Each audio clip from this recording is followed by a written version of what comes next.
Bonjour les amis, c'est Chris, on se retrouve pour un point sur l'élevage. Aujourd'hui on est dans la 10e semaine, on finit la 10e semaine de préparation. Donc on est toujours à 3 fois de la pâtée par semaine pour les femelles, 2 pour les mâles avec un peu de fertivite dedans. Au niveau de la boisson, on est passé à de l'eau pure après avoir fait une cure de vitamine E à base de Tobenfit et de Fertile. Donc voilà, où on en est en termes de nourriture et de régime alimentaire et de boisson. Alors cette semaine, quelques nouveautés. Vous voyez un peu de charpie ici dans un râtelier. Donc je suis en train de tester les femelles pour voir si elles sont réceptives. Donc vous voyez, celle-là pour le moment, j'ai pas mis de nid dans la cage parce qu'elle y touche pas. Donc il faut patienter, pas s'énerver.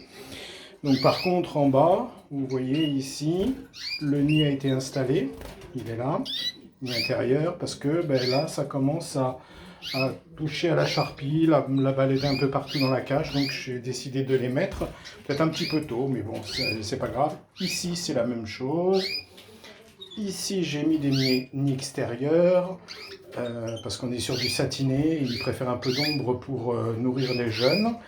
Donc voilà, donc là aussi ça démarre gentiment, vous voyez, elle n'a pas trop touché, mais bon, elle a été réceptive quand je lui ai mis la bourre. Pareil ici, avec la bourre ici. Donc ici, pareil, elle a été réceptive, mais elle n'a rien fait depuis que j'ai mis les nids, donc c'était hier pour certaines et ce matin pour d'autres. Donc par contre, vous allez voir ici, cette femelle-là, le nid a été mis hier, et vous voyez que ah tiens, j'ai oublié la baignoire, il faut que je la remette. Vous voyez que, je vais essayer de vous faire voir, il est déjà bien formé. Donc ce couple-là, ce soir, comme je fais d'habitude pour ceux qui me connaissent, je vais enlever la séparation et mettre le mâle avec la femelle, parce que là, c'est bien avancé. Hein.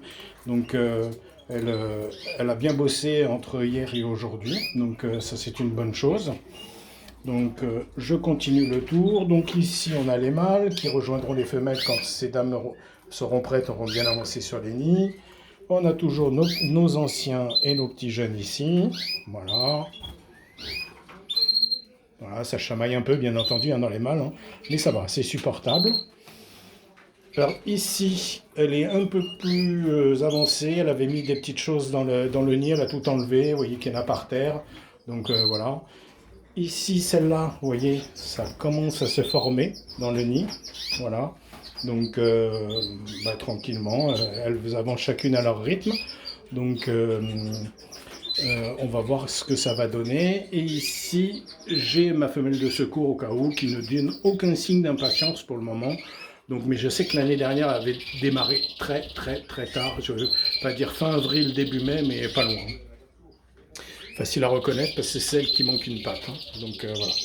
Donc voilà où on en est aujourd'hui pour cette partie, je dirais, de l'élevage. Ici on a l'autre couple, j'ai aussi mis le nid parce qu'elle jouait un peu avec la charpie, mais bon, ça commence doucement, timidement, sauf pour ici, où là c'est vraiment bien démarré. Donc vous voyez, ça chante pas mal aussi. Donc on va laisser faire la nature et ces dames travailler tranquillement. Et après, on verra. Bon, vous voyez que là, ça donne quand même des signes qu'il y a une certaine nervosité, pour dire excitation, donc au chant des mâles. Donc ça va démarrer petit à petit. Hein. Vous voyez l'autre aussi ici, là. Voilà. Qui saute d'un barreau à l'autre. Donc on va voir comment ça va évoluer dans ces prochains jours. Voilà. Parce que bon, vous pouvez avoir une femelle qui vous fait rien le matin et le soir vous rentrez, le nid est fini. Hein. Donc voilà, il ne faut pas s'impatienter et ça se fera tranquillement. Voilà. Voilà, ça sera tout pour aujourd'hui. Donc, ah oui, donc aujourd'hui j'ai donné, ah ben là c'est complètement vidé, j'ai donné des perles morbides, voilà, comme ça. Donc j'ai acheté chez Hornibird, pour ne pas les nommer. Donc attention, les perles morbides, il y a pas mal de ruptures de stock, hein, donc faites attention à ça. Donc si vous en avez besoin, donc c'est un bon complément alimentaire. J'entraîne en fait les couples à utiliser cette nourriture-là parce que ça sera très bénéfique pour les jeunes. Donc ça a pas mal mangé pour certains. Donc, et j'ai changé aussi la pâtée.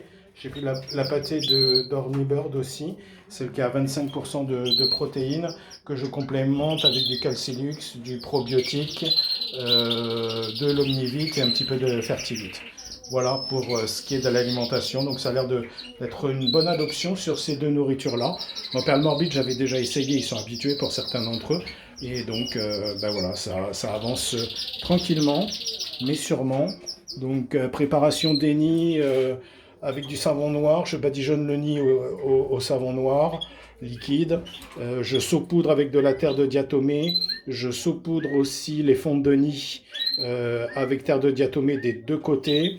J'accroche le fond de nid dans le nid. Je mets quelques petites branches de tabac séché comment ça s'appelle, sous le nid. Donc je rajoute un peu de pousse-top dans le nid et puis comme ça ils sont bien protégés, vous voyez ici, voilà, voilà, vous voyez sur les rebords. Là c'est plus de la prévention qu'autre chose, mais bon, je préfère prévenir que d'avoir à arrêter l'élevage parce qu'il y a un envahissement de poux. Donc je préfère faire ça que de le faire au dernier moment. Donc ici pareil, pousse-top au-dessus du nid dans un petit récipient. Les poux n'aiment pas l'odeur, donc autant en profiter et prendre toutes les dispositions. Là ici il y a comme des petites mangeoires où on peut disposer des choses. Je le mets dedans aussi. Donc voilà, et une fois que j'ai fait ça, la bourre a été aussi au préalablement désinfectée. Je mets un peu de pousse-top, un peu de terre de diatomée dedans. Quelquefois, je mets du spray et pour vraiment que on soit dans les meilleures conditions possibles. Et je vous ferai voir un truc la semaine prochaine pour tester un petit peu s'il y a des possibilités de poux dans les élevages. Voilà. Très bonne journée à vous, bon dimanche et on se retrouve à bientôt pour d'autres aventures. Comme d'habitude, likez, commentez, posez vos questions, demandez le programme de préparation de mes oiseaux si vous le souhaitez. Il me suffit de me transmettre votre adresse email et je vous l'envoie. Et que vous dire d'autre rien de plus. Et pour ceux qui ne seraient pas encore abonnés, abonnez-vous. Pour tous les autres, merci de votre confiance et de tous les messages que je peux recevoir. On est bientôt 1280 sur cette chaîne, donc n'hésitez pas à en parler autour de vous si vous avez des éleveurs, qu'ils soient amateurs ou autres.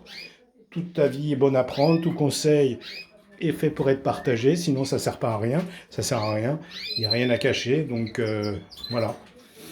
Très bon dimanche à vous et à bientôt pour de nouvelles aventures. Ciao ciao, c'était Chris.